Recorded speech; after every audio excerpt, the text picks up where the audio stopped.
ফেব্রুয়ারি লোকসভায় কেন্দ্রীয় বাজেট পেশ করেছেন অর্থমন্ত্রী নির্মলা সীতারমণ। আর এই বাজেটে দেশের কৃষক ও মধ্যবিত্ত পরিবারকে গুরুত্ব দেওয়া হয়েছে বলে দাবি করা হচ্ছে। তবে বাজেট কতটুকু জনহিতকর হবে তা একমাত্র সময়ই বলবে। তবে এবার রাজ্যবাসী হিমন্ত বিশ্ব শর্মার সরকারের বাজেটের দিকে তাকিয়ে রয়েছেন। চলতি মাস অর্থাৎ ফেব্রুয়ারি মাসের 17 তারিখ থেকে শুরু হবে রাজ্যের বাজেট অধিবেশন। 2025-26 অর্থ বছরের বাজেট চলবে প্রায় 1.5 মাস পর্যন্ত। এবার রাজ্যের ইতিহাসে প্রথমবারের মতো কোকরাঝারে অনুষ্ঠিত হবে প্রথম দিনের অধিবেশন। এরপর অবশ্য যথারীতি দিশপুরেই চলবে অধিবেশন। এবারের অধিবেশনে মন্ত্রী হিসাবে গুরুত্বপূর্ণ ভূমিকা পালন করবেন কৃষ্ণেন্দু পাল। নিজের দায়িত্বে থাকা প্রতিটি বিভাগের পুঙ্খানুপুঙ্খ খোঁজখবর নিয়ে বাজেট অধিবেশনের জন্য প্রস্তুত হচ্ছেন তিনি। প্রাক্তন সেনা সদস্যদের বেসামরিক কর্মজীবনে নির্বিঘ্নে প্রবেশ নিশ্চিত করতে প্রতিরক্ষা মন্ত্রকের পুনর্বাসন মহাপরিদপ্তরের উদ্যোগে গৌহাটির নারেঙ্গি মিলিটারি স্টেশনের ব্রহ্মপুত্র হলে এক বিশেষ চাকরি মেলা অনুষ্ঠিত হবে। আগামী 7 ফেব্রুয়ারি সকাল 7টা থেকে শুরু হবে এই মেলা। প্রাক্তন সৈনিকদের জন্য সরাসরি নিয়োগের এক সুবর্ণ সুযোগ এনে দিচ্ছে এই মেলা। এই বিশেষ কর্মসংস্থান মেলা একদিকে যেমন দক্ষ প্রাক্তন সেনা সদস্যদের জন্য নতুন কর্মসংস্থানের দুয়ার খুলে দেবে, অন্যদিকে বিভিন্ন শিল্প ও কর্পোরেট সংস্থার সঙ্গে তাদের সরাসরি সংযোগ ঘটাবে। কাছাড় জেলার পাশাপাশি অন্যান্য এলাকার প্রাক্তন সৈনিক চাকরি প্রার্থীদের এই প্ল্যাটফর্মের সুবিধা নেওয়ার জন্য উৎসাহিত করা হয়েছে। জেলা সৈনিক কল্যাণ দপ্তর কাছাড় সমস্ত যোগ্য প্রাক্তন সৈনিকদের এই মেলায় অংশগ্রহণের আহ্বান জানিয়েছে। পার্শ্ববর্তী রাজ্য মেঘালয়ের বিভিন্ন স্থানে চলমান সড়ক সংস্কারের কারণে কাছাড় জেলার কাটিগড়া বিধানসভা কেন্দ্রের কালাইন থেকে মেঘালয়ের মালিডহর এলাকা পর্যন্ত 6 নম্বর জাতীয় সড়কে সৃষ্টি হয়েছে চূড়ান্ত যানজটের। এই সড়কপথে সহস্রাধিক ট্রাক সহ আটকে পড়েছে বিভিন্ন পণ্য ও যাত্রীবাহী যানবাহন, যার ফলে স্কুল কলেজের ছাত্রছাত্রী থেকে শুরু করে নিত্যযাত্রী ও মুমূর্ষু রোগীরা চরম দুর্ভোগের শিকার হচ্ছেন। বলা যায় সর্বস্তরের মানুষই ভুক্তভোগী। এদিকে গত এক সপ্তাহ ধরে যানজট চরম আকার ধারণ করেছে। দিগরখাল থেকে কালাইন পর্যন্ত মাত্র কয়েক কিলোমিটার পথ অতিক্রম করতে সাধারণ যাত্রীদের লেগে যাচ্ছে 3 থেকে 4 ঘন্টা। যানজটের ভয়াবহতা এতটাই বৃদ্ধি পেয়েছে যে সাইকেল নিয়ে চলাচল করাও কষ্টসাধ্য হয়ে উঠেছে। জরুরি প্রয়োজনে মানুষজন হেঁটে পথ অতিক্রম করতে বাধ্য হচ্ছেন।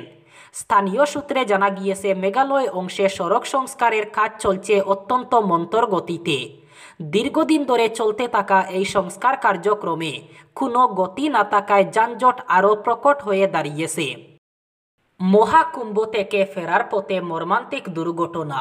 রাস্তাতেই গাড়ি উল্টে মৃত্যু হল 5 পুণ্যার্থীর। তারা সকলেই নেপালের বাসিন্দা বলে জানা গিয়েছে। ঘটনাটি ঘটেছে বিহারের মুজাফফরপুর জেলায়। প্রত্যক্ষদর্শীদের মতে প্রয়াগরাজ থেকে ফিরছিল গাড়িটি, কিন্তু মুজাফফরপুর জেলার মধুবনী 4 লেনের বাইপাসে বাইক নিয়ে স্টান্ট করছিলেন কয়েকজন। সেই সময় সংঘর্ষ এড়াতে গিয়ে দ্রুত গতিতে থাকা পুণ্যার্থী বোঝাই গাড়িটি সজোরে গিয়ে ধাক্কা মারে ডিভাইডারে, যার তীব্রতা এতটাই ছিল যে ধাক্কা মারার পর গাড়িটি 5 বার উল্টে যায়। সঙ্গে সঙ্গেই ওই বাইক আরোহীরা ঘটনাস্থল থেকে পালিয়ে যান। পুলিশ সূত্রে খবর, গাড়িটিতে মোট 9 জন ছিলেন। তাদের মধ্যে 5 জন ঘটনাস্থলেই মারা যান এবং আরও 4 জন গুরুতর আহত হয়েছেন। স্থানীয়রাই প্রথমে উদ্ধার কাজে হাত লাগান। তারাই আহতদের গাড়ি থেকে বের করে চিকিৎসার জন্য নিকটবর্তী হাসপাতালে পাঠান। আহতদের অবস্থা আশঙ্কাজনক বলে জানা গিয়েছে। বছর খানেক আগে নদী ভাঙ্গন প্রতিরোধে গণিরগ্রাম মহাদেবপুর এলাকায় বাঁধ তৈরি করা হয় জলসম্পদ বিভাগের তত্ত্বাবধানে।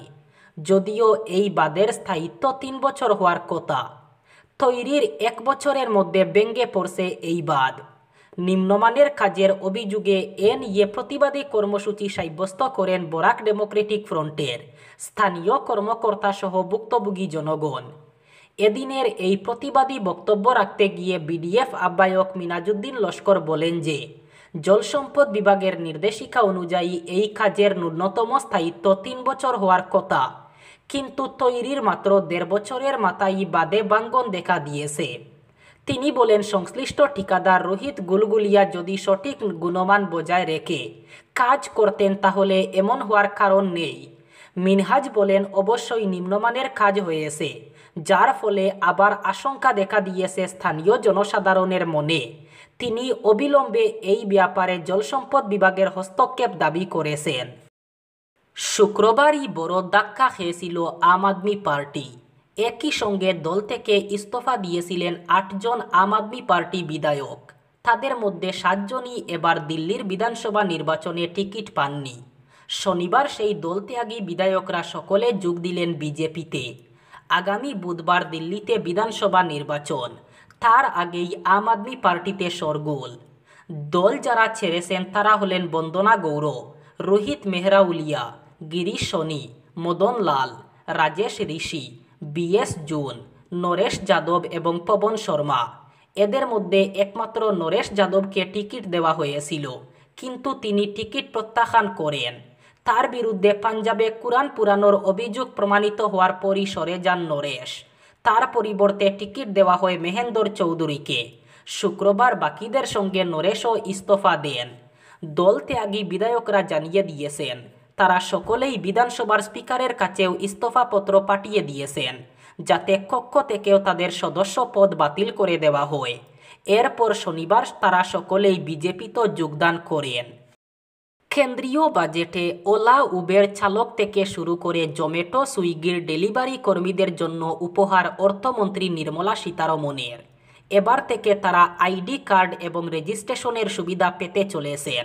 শুধু তাই নয়, তাদের জন্য হেলথ স্কিমও ঘোষণা করা হয়েছে। 2025-26 অর্থবর্ষের বাজেটে গিগ ওয়ার্কারদের জন্য একগুচ্ছ ঘোষণা করেছেন নির্মলা। ডেলিভারি নির্মাণ কাজের সঙ্গে সম্পর্কযুক্তদের মূলত গিগ ওয়ার্কার হিসাবে চিহ্নিত করা হয়। এর মধ্যে ওলা উবেরের চালক, সুইগির ডেলিভারি কর্মীরাও পড়েন। গিগ ওয়ার্কারদের জন্য সামাজিক সুরক্ষা যোজনার কথা বাজেটে ঘোষণা করেন নির্মলা। তার প্রস্তাবিত বাজেটে বলা হয়েছে, ই-শ্রম পোর্টালের আওতায় আইডি কার্ড দেওয়া হবে গিগ ওয়ার্কারদের। উল্লেখ্য, অসংগঠিত কর্মীদের উন্নয়নের জন্য ই-শ্রম পোর্টাল চালু করেছিল কেন্দ্র। শুধু রেজিস্ট্রেশন অথবা আইডি কার্ড নয়, 1 কোটির বেশি গিগ ওয়ার্কারকে প্রধানমন্ত্রী জন আরোগ্য যোজনার আওতায় স্বাস্থ্য বিমার আওতায় আনা হবে। এদিন বাজেটের প্রস্তাবনা দেওয়ার সময় নির্মলা বলেন, নতুন অর্থনীতিতে গিগ ওয়ার্কার অথবা অনলাইন প্ল্যাটফর্ম ওয়ার্কাররা গুরুত্বপূর্ণ ভূমিকা পালন করে। আমাদের সরকার তাদের ই-শ্রম পোর্টালে রেজিস্ট্রেশন এবং স্বাস্থ্য স্কিম দেওয়ার ব্যবস্থা করবে। তিনি জানান, এর ফলে 1 কোটি গিগ ওয়ার্কার উপকৃত হবেন। 2025 সালেও কি হবে না জনগণনা? বাজেটে এই খাতে বরাদ্দ দেখে তেমন প্রশ্নই তুলছেন কেউ কেউ। তাদের মতে চলতি অর্থবর্ষে জনগণনা, জাতীয় জনসংখ্যা পঞ্জি খাতে 574 কোটি টাকা বরাদ্দ করেছে নরেন্দ্র মোদী সরকার। 2024-25 অর্থবর্ষে অন্তর্বর্তী বাজেটে জনগণনার খাতে বরাদ্দ করা হয়েছিল 1277 কোটি টাকা। পূর্ণাঙ্গ বাজেটে তা কমিয়ে করা হয় 572 কোটি টাকা। এবারও বরাদ্দ প্রস্তাব রইল প্রায় একই, যেখানে এই জনগণনা এবং এনপিআর প্রক্রিয়া সম্পন্ন করতে সরকারের খরচ হতে পারে প্রায় 12,000 কোটি টাকা বলে সূত্রের খবর। 2019 সালে কেন্দ্রীয় মন্ত্রিসভা বৈঠক করে সেখানে 2021 সালের জনগণনার জন্য প্রস্তাবিত 8,774 কোটি টাকা বরাদ্দে ছাড়পত্র দেওয়া হয়েছিল। এনপিআরের জন্য প্রস্তাবিত 3,941 কোটি টাকা বরাদ্দেরও অনুমোদন দিয়েছিল মন্ত্রিসভা। 2020 সালের 1 এপ্রিল থেকে 30 সেপ্টেম্বর পর্যন্ত দেশ জুড়ে জনগণনা এবং এনপিআর চালানোর পরিকল্পনা ছিল কেন্দ্রের, কিন্তু করোনা অতিমারির কারণে তা পিছিয়ে যায়। সেই থেকে থমকে রয়েছে জনগণনার প্রক্রিয়া। নতুন করে দিন ঘোষণা করেনি সরকার। এবারের জনগণনা প্রক্রিয়া এই প্রথম ডিজিটাল হতে চলেছে। কোনো নাগরিক চাইলে নিজেই অনলাইনে এনপিআর সংক্রান্ত যাবতীয় তথ্য দাখিল করতে পারবেন। সেক্ষেত্রে তাকে সরকারি তথ্য সংগ্রহকারীকে তথ্য দিতে হবে না, একটি পোর্টালে তথ্য দাখিল করতে হবে। সূত্রের খবর, প্রয়োজনীয় তথ্যের সঙ্গে আধার নম্বর দেওয়া বাধ্যতামূলক। যে পোর্টালে এই তথ্য দাখিল করতে হবে তা যদিও এখনও চালু করা হয়নি। জনগণনার সময় নাগরিকদের প্রায় ৩৬টি প্রশ্ন করা হবে। সেই প্রশ্নের তালিকা তৈরি করেছে রেজিস্ট্রার জেনারেল এবং জনগণনা কমিশনের দপ্তর।